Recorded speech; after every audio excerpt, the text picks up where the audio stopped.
Good morning friends. आज হচ্ছে সোমবার। তো সোমবার সকাল সকাল ভিডিওটা শুরু করলাম। আর এই দেখো ছেলেকে ওঠানোটা একটা বিরাট চাপের ব্যাপার।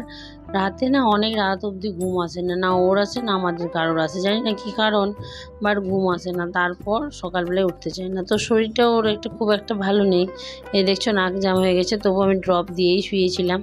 তো মনডে থেকে আবার উইকডে চালু, আবার সেই একটা রুটিনের মধ্যে আবার বাঁধা ধরা। তবে হ্যাঁ, এই আজ থেকে সোমবার থেকে ওদের কিন্তু ডে স্কুল চালু হয়ে গেছে। ডে মানে ফুল স্কুল হবে আর কি, 1:30 পর্যন্ত স্কুলে থাকতে হবে। তো এখানে চাউমিন করে নেবো, ওই জন্য চাউমিনটা সেদ্ধ হয়ে গেছে। আর এইটা হচ্ছে ব্রেড।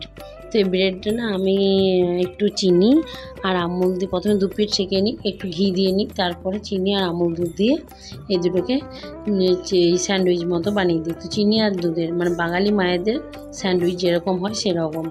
তো ও না একটু বিস্কুট কেক এই জাতীয় জিনিসগুলো এতটা পছন্দ করে না, তবুও আমি করে দিলাম যে একটুখানি খেয়ে গেলে না মানে আমার মনটাও শান্তি হয়।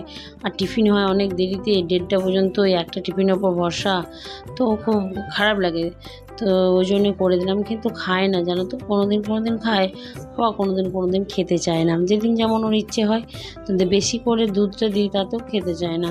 তো আবার সাইডগুলো আবার কেটে দিতে হবে, ব্রাউন কালারের যে সাইডগুলো আছে। তো বহু সমস্যা, ছেলে মেয়েদের নিয়ে খাওয়ার একটা বিরাট সমস্যা আছে। ওরা একটা জিনিসই খেতে জানে, সেটা হচ্ছে বিরিয়ানি, এসবগুলো আর কি, বাইরের খাবার ওরা খুব ভালো খেতে জানে। এসবগুলো আমরা যেসব খেয়ে বড়ো হয়েছি, এইসব ব্রেড, হ্যাঁ, তো এগুলো ওরা বুঝেই না।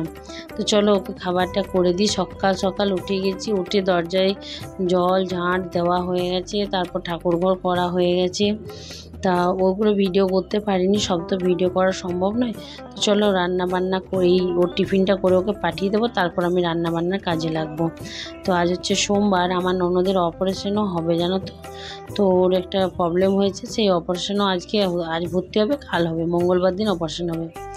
তো ওকে স্কুল পাঠানোর পর আমি এখানে শুক্তো করে নিয়েছি, কেঁদুরি ভেজে নিয়েছি, পোস্ত হবে আর ডাল ভাত, হ্যাঁ, আর শাক ভাজা। তো 3টে লোক, তো আমাদের 3 জনে আমরা খাবো, ওই জন্য এখানে করেছি। তো এইভাবে থালা কে খুলো বলো তো। আগে না আমারও ব্যালেন্স হতো না, পড়ে যেত, এখন বড্ড বেশি সুন্দর তুলে সরিয়ে নিই। তো এরপর একটা কাজ আছে রান্নার পর। তো রান্নার পর যে কাজটা হচ্ছে, এটা হচ্ছে পাটিসাপটা বানাবো আমার হাজব্যান্ডের জন্য। খেতে খুব পছন্দ করে পাটিসাপটাটা। তো পাটিসাপটাটা বানানোর কারণ হচ্ছে চাচি তো অনেকটা লাগে, চাচি অনেকটা আছে, তা ও কিনে নিয়ে এসেছিলো। তো সেই চাচিটা আছে, সেই চাচিটা দিয়ে পাটিসাপটাটা করব। এই পাটিসাপটাটা করার কোনো ঝামেলাই নেই। রুল ময়দা দিয়ে, একটুখানি সুজি দিয়ে আর মৌরি দিয়ে, দেওয়া তো অনেক কিছুই যায়, কিন্তু তুমি সিম্পলের মধ্যে ঘরের জিনিস দিয়ে যদি করতে চাও তাহলে এভাবেও খারাপ লাগে না। তবে হ্যাঁ, চাচিটা একটু বেশি করে দিতে হবে, তাহলে সেরকম টেস্ট হবে। তো চলো একটা একটা করে এরকম করে নিচ্ছি। এইটা আমার শাশুড়ি মায়ের কাছ থেকে আমার এইটা শেখা। আমি বাপের বাড়িতে কোনোদিন এইভাবে করে খাইনি, মানে আমার মা করেনি। তো এটা আমার শাশুড়ি মায়ের কাছ থেকে শেখা, এখন মাও পারে। তো এই দেখো এইভাবে একটা একটা করে নেব, করে সাদা তেল একটুখানি তাওয়াতে দিয়ে এইভাবে করে নেব, দিয়ে রেখে দেবো। যখন সন্ধেবেলায় ও আসবে, ছেলে আসবে, সন্ধে দেওয়ার পর ঘি দিয়ে একটু করে ভেজে নেব, দিয়ে খাবো। তোমরা যদি চাও যে ঘি দিয়ে আর ভাজবো না, এইভাবে সাদা তেলে হবে, সেটাও কিন্তু ভালো লাগে, সেটাও খারাপ লাগে না। তো আমার ননদের হয়েছে অপারেশন হবে, ওর ওভারি ইউটেরাস দুটোই বাদ যাবে। তো হ্যাঁ, ওর একটা ছেলে আছে। তো ওরা থাকে দুর্গাপুরে আছে। তো ওখান থেকে এই মিশনেই হবে অপারেশনটা। তো আজকে সোমবার ভর্তি হওয়ার কথা আছে, মঙ্গলবার অপারেশন হবে, এরকমই কথা আছে।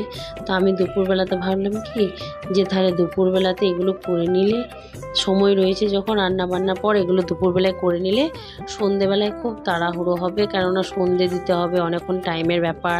তারপর আবার প্রদীপ দেখানো, ওইসব করার পর এগুলো করতে দেবে, তখন তাহলে শুধুমাত্র ভেজে দিতে পারবো। তো দেখো আমার 2 থালা করে রেডি হয়ে গেছে।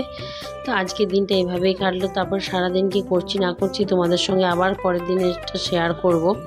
আজকের ভিডিওটা এইটুকুই ছিল। আমার চ্যানেলটাকে অনেক ভালোবাসা দিয়ে আমার চ্যানেলটাকে লাইক কমেন্ট শেয়ার সাবস্ক্রাইব করো। সাবস্ক্রাইব করে বেল আইকনটা অবশ্যই প্রেস করো, যতজন দেখো অ্যাটলিস্ট ততজন সাবস্ক্রাইব করে দিও। চ্যানেলটাকে সাবস্ক্রাইব করে পাশে থেকো, সাবস্ক্রাইব করে বেল আইকনটা অবশ্যই প্রেস করবে। তো আরও এরকম তোমাদের যদি এই রেসিপিটা লাগে তো আমাকে জানিও কমেন্টে, আমি তোমাদেরকে রেসিপিটা দিয়ে দেবো। আজকের ভিডিও এইটুকুই, ফিরে আসবো না একটা ব্লগে। Tata bye.